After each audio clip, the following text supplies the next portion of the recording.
आपण मैंने भी 100 टंका रिचार्ज पाई 103 टंका खर्च करुछंती कि यूपीआई आप रो एही लूट रु बंचबा पाई आसंतु जानिबा तीनोटी सहज उपाय।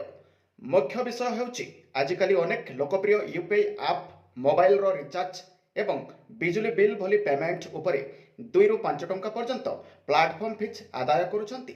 बिना चेक करी आमे माने अजाणतरे पिन मारी दउछु, जहा फलरे अजाणतरे आमर कष्ट अर्जित टंका अधिक कटि जाउछि।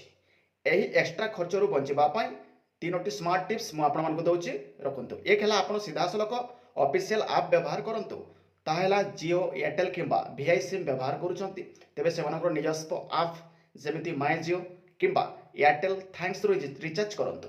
एटरे कोनोसी प्लेटफॉर्म फीस लागे नाही एवं अधिक डाटा बेनिफिट मध्य कि मिलिथाय किंबा कैशबैक मध्य मिलिथाय।